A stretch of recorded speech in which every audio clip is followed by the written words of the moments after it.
Escaping the Mob's Strategic Withdrawal and Psychological Liberation. Welcome back. I'm Adeline, 11 times published author, and this is the Family Roles series. Today's video is not about the mob, it's about your exit from it.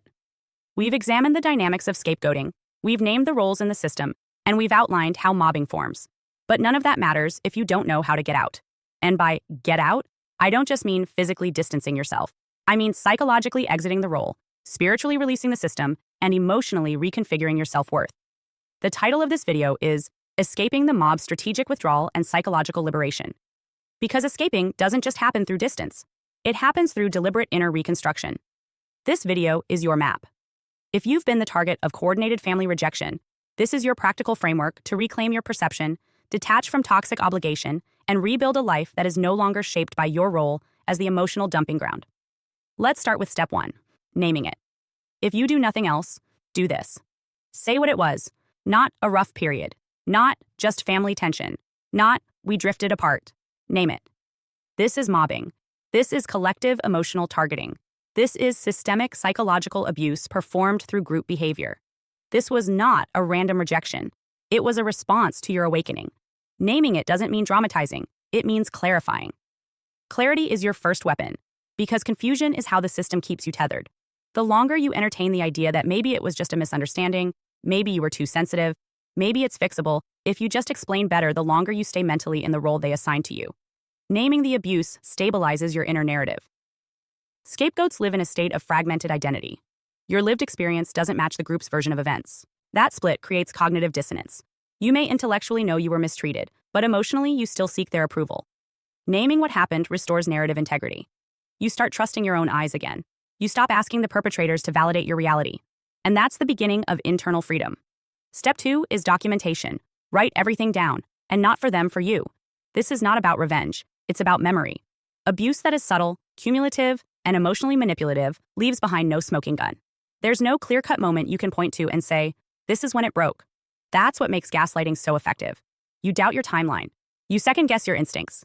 You remember the humiliation, but forget the comment that caused it. You feel anxious around them, but can't explain why. So start tracking. Create a record of incidents. Write out what was said, who was present, who stayed silent, how you felt, how you responded, and how they framed it afterward. Don't try to be unbiased. Be honest. This is your internal witness log. It will help you see the pattern. And more importantly, when the guilt creeps in, or when someone tries to suck you back into the system, you'll have a written truth to come back to. This documentation also helps break the trance of collective denial. When it's on paper, it's harder to rationalize. The pattern becomes undeniable. Step 3 is strategic disengagement. And I use the word strategic deliberately. Not all exits can be loud. Not all exits can be immediate. Some exits are a process. Scapegoats often try to escape emotionally while still staying physically close. That doesn't work. And neither does going no contact if you're still emotionally seeking reconciliation. Strategic disengagement means you begin withdrawing both your physical presence and your psychological participation from the role they assign to you. You stop trying to be understood. You stop over-explaining. You stop rescuing the narrative. This doesn't mean you cut off everyone overnight. That's not always safe or feasible. Strategic disengagement looks like this. You stop engaging in emotional conversations that go nowhere. You stop attending events that leave you depleted. You stop arguing with people committed to misunderstanding you. You stop offering your vulnerability to people who weaponize it. And you start planning logistically, emotionally, and spiritually for what your life will look like outside the role. If you're still entangled with them financially, domestically, or socially, then disengagement might take longer. That's okay. The key is not speed. It's structure. Start creating boundaries in small, consistent ways. Respond with short answers. Avoid reactive explanations. Decline with clarity. Don't provide a postmortem. If you're asked why you're pulling away, you can simply say, I'm taking time for myself. You don't owe an indictment. You owe yourself peace. Let's also talk about gray rocking. This is a communication technique that makes you emotionally unengaging to manipulative people. Instead of reacting to provocations, you respond with minimal, flat, boring answers. You don't give emotional feedback. You don't correct their version of the story. You don't perform distress for their entertainment. When they can't provoke you, they lose the leverage. This tactic won't fix the relationship, but it will protect your nervous system. Now let's address emotional detachment. This is one of the hardest parts of the process, especially for scapegoats, because you were conditioned to believe your value comes from fixing others' emotions. Emotional detachment doesn't mean you stop caring. It means you stop basing your identity on their reactions. You stop seeing their silence as your failure. You stop interpreting their withdrawal as proof you're unlovable. Detachment is not coldness, it's boundary of investment. Step 4 is rebuilding your belief system. This is not about affirmations or mantras. It's about deep rewiring. Because the damage done by mobbing isn't just relational, it's cognitive. You were trained to doubt your instincts, to apologize for your needs, to minimize your perception, and most dangerously, to see yourself as the source of all conflict. You have to unlearn that conditioning. This means identifying internalized beliefs and tracing them back to the moment they were implanted. For example, if you believe I always ruin everything, ask yourself, where did that come from? Who said it? Who benefited from you believing that? What would happen if you stopped believing it? That question alone is transformative, because when you stop believing the lie, you stop living in the role that lie demanded you play. This process requires deliberate reprogramming. You need to create a mental separation between what was projected onto you and who you actually are. Many scapegoats confuse trauma responses with personality. You think you're overly sensitive, but you were trained to hyperscan for threat. You think you're bad at relationships, but you were only ever given relationships that punished authenticity.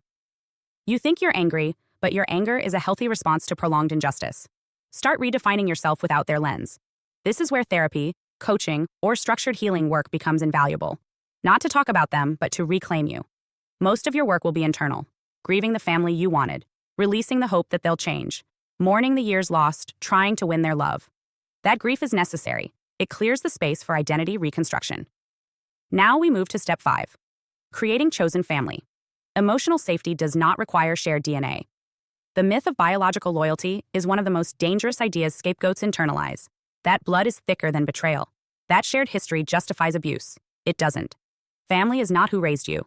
Family is who sees you, who respects you, who repairs when they harm. If your biological family can't do that, they are not your family. They are your origin.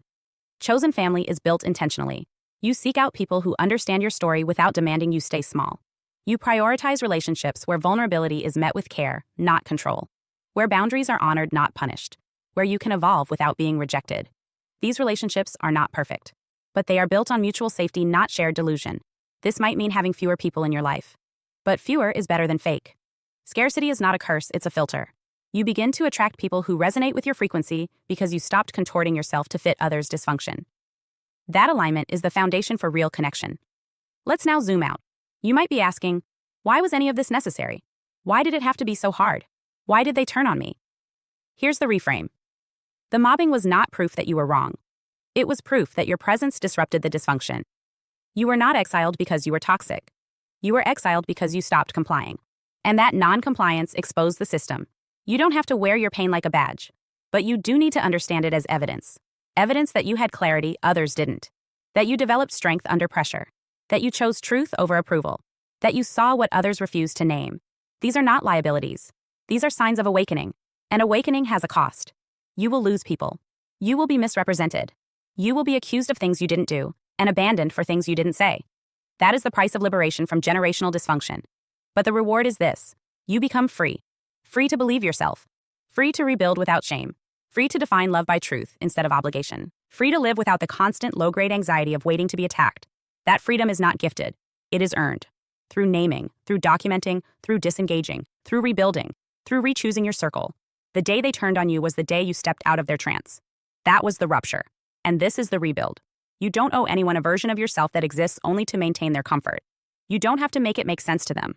You don't have to wait for their apology to heal. You don't have to prove anything anymore. You're already out. Now finish the exit.